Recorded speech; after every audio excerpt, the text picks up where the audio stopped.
Hi, I'm Luke from Korg, and today we're looking at the MS-20 Mini, our amazing recreation of the 1978 synthesizer. It's here in all its glory, 86% of the size, but everything's in there sounds exactly like the original, plus we've added some new features as well. So what have we got here in the MS-20? Well, it's a 2 oscillator synthesizer with 2 filters, 2 envelopes, a modulation generator here in the middle so you can add some animation to your sound, and it's semi-modular. So that what that means is that we've got a pre-patched normal synth but with a patch bay where we can change the direction of those signals to do even more cool stuff, and it's got an external signal processor in there as well, so you can plug in external gear to process that sound through the amazing filters and other circuitry in the MS-20 Mini. So let's have a listen to see what we've got here. Got right off the bat here, we've got our triangle wave in oscillator 1, got a saw wave, a square wave, and you can change the pulse width of that, so to change the shape of the waveform. And you've also got noise as well, so you can choose between any of those 4 waveforms in oscillator 1. And this is the mixer where we change the level between oscillator 1 and oscillator 2. So this is oscillator 2 here. Let's have a listen to that one on its own. So again, we've got a saw wave, we've got a square wave, we've got a slightly smaller pulse width square wave, and we've got ring modulation as well.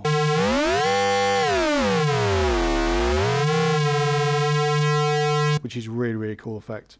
So now you can also stack those oscillators together just by bringing up both levels. So let's stick them both as saw waves again. So instantly we've got a fatter sound, and of course you can then detune them by using the pitch in oscillator 2. So we can go third above or fifth for example. Or back to unison. You can also change the octaves as well.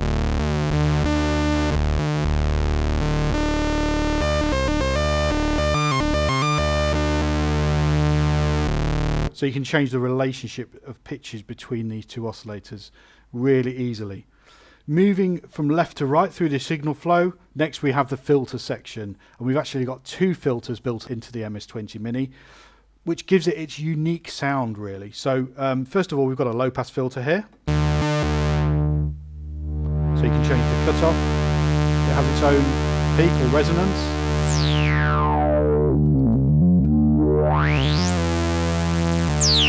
So you can really make it growl.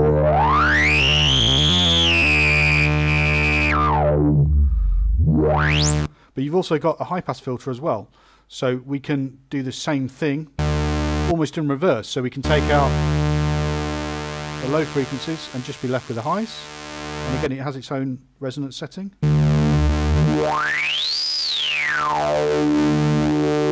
But where the fun really begins is when you start combining these together, and then it kind of acts like a bandpass filter. So you can really just start to hollow out those frequencies that you want.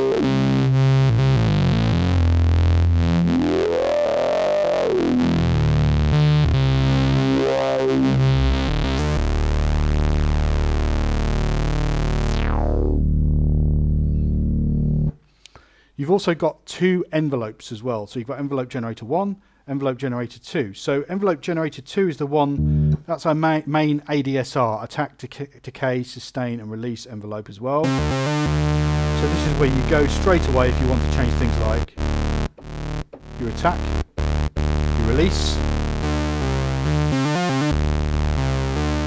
or even things like your sustain and decay. So if you wanted to create a sound like which was more staccato, you can do that with that envelope there. You've also got a hold time, which is really useful for creating drones. So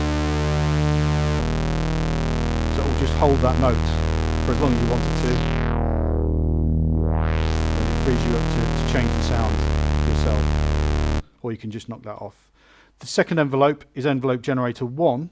And the reason I made that second is because I kind of see that as an envelope that you manipulate the sound with more than just using it as your regular ADSR on your main sound. So here, for instance, it's normaled or pre-patched to the pitch here, so we can just bring the attack time up and then bring that setting up,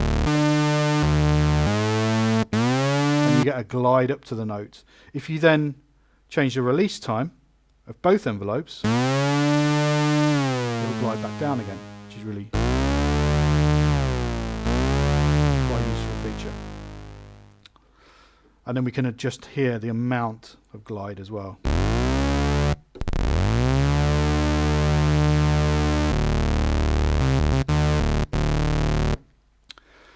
Of course, we've got this patch bay over here. So being a semi-modular synth, that means it works perfectly well without this section, but once you start patching in some cables, you can get even more interesting things going on. So let's do something quite basic first of all. Let's go out of the mod wheel here, and let's go into the filter. So we're going to go into the cutoff here.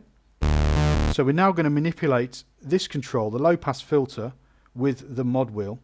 Now at the moment, you'll see it's not working. That's because I need to tell it here how much I want to change it by. So I'm going to turn it up quite high, and I'm going to turn my filter down.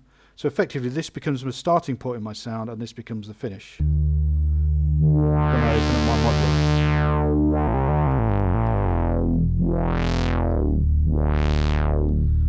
So in effect, not only does it give you a really nice ergonomic position to change your filter in this case, it also gives you a starting point and an end point very precisely. Of course, you can do the same thing with a high pass filter, but you can also do the same thing with pitch as well. So if all you want to do is some pitch bend, just go into frequency, and instead of using this control, use this one. You can use frequency modulation, and then if I open up the filter a bit, you can hear that's changing the pitch. And then this is the amount. So if I put it onto 2,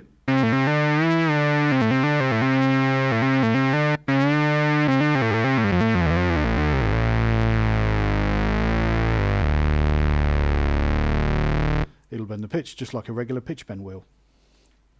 So another way you can manipulate the pitch is the portamento control, and it has its own knob here. So at the moment the notes are connecting seamlessly and immediately, but if I bring up the portamento, we can introduce some glide. So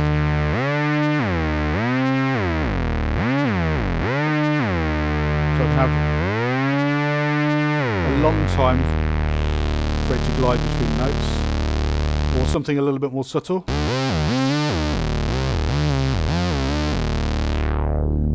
Something like that.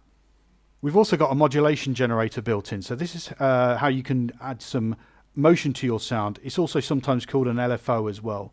So that means that I can then animate my different controls, such as the low pass filter, the high pass filter, and also the pitch with the modulation generator.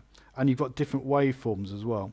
So let's have a listen to how that sounds. If I wanted to send it to the pitch straight away, for example, I could just open up this control. You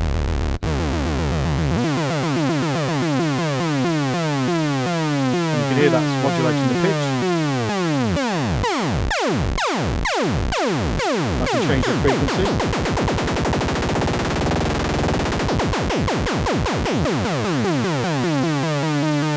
So that's using it in quite an extreme way, but if all I wanted to do was just create some nice subtle vibrato, I could change the waveform of the modulation generator to the triangle wave.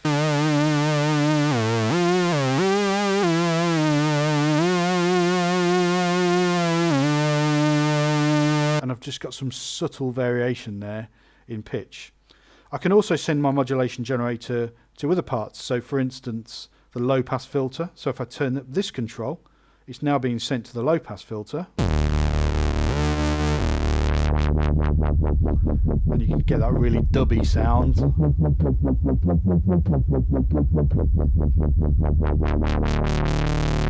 Or if you wanted something a bit more spiky, you can go for something like that.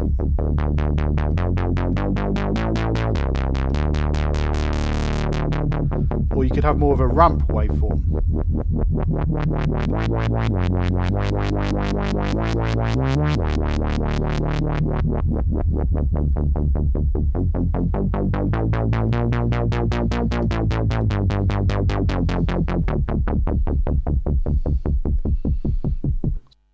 So as well as the modulation generator, you've also got a sample and hold generator in here as well. That's another way to animate your sounds, but to use it you need to use the patch bay here. So I'm going to take some of my patch cables here and show you how to do that. So first of all, it needs a noise generator to make it work. So I'm going out of my pink noise here into the sample and hold. Then I'm going to go out of the sample and hold into total. And what that means is that it's sending it to the low pass, high pass and pitch simultaneously, and I can dial it in where I need to, which is really nice. It also needs a clock or a pulse of some sort. Luckily we've got our modulation generator always running, so we can just go out of that into the clock and then we should be good to go. So let's play a note and then start dialing it in. So there we go, you can start hearing it. So that's on the low pass filter.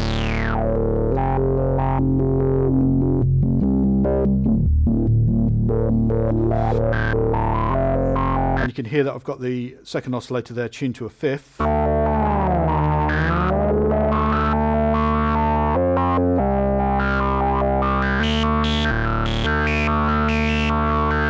You can also send the sample and hold to the pitch.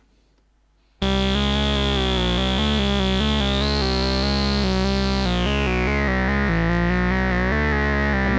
this knob then will set how much the pitch deviates by.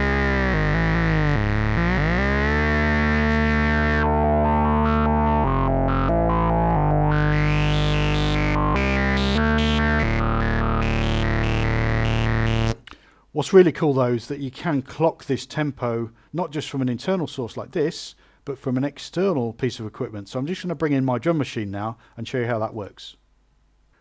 So I've got my drum log now, I've got a pattern ready to go.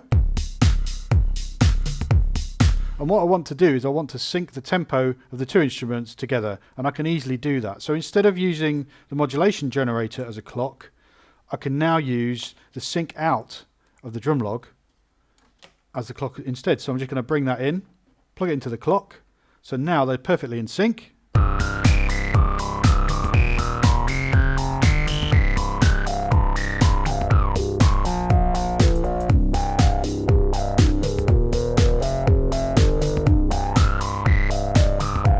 If I want to change the tempo, I can just change it here on the drum log, and the MS-20 will follow.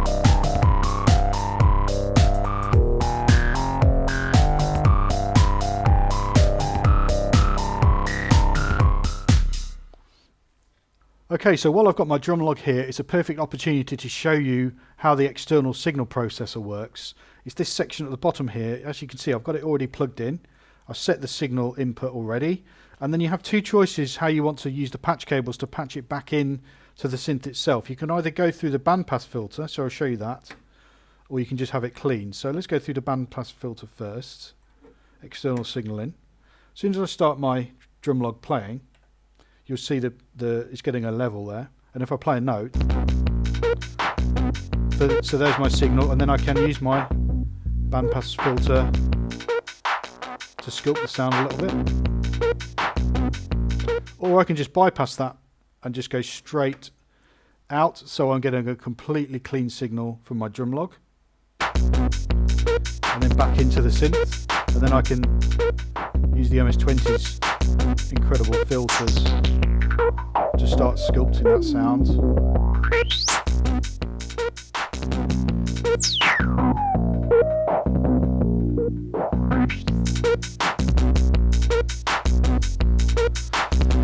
Now at the moment I'm having to hold a key, but there's a neat little patch where you can just take some pink noise and go to the trigger in, and then automatically you'll hear what's coming through without having to press a key.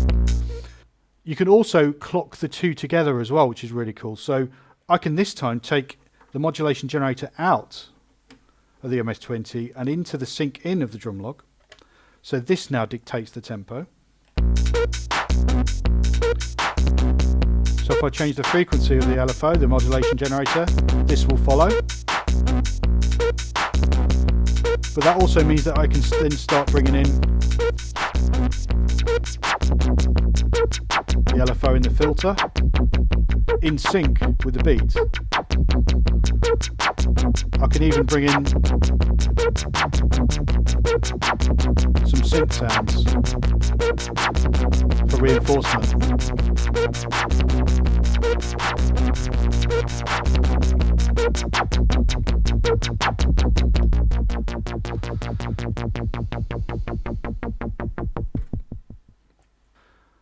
So connection wise on the MS-20 Mini, very simple. On the back you've got a MIDI in, you've got USB MIDI as well, both ways, and of course your power connection. And on the front here you've got a signal out, which is a mono out, but you've also got a headphone out as well, which is a stereo mini jack. So you've got the choice how you want to monitor your sound.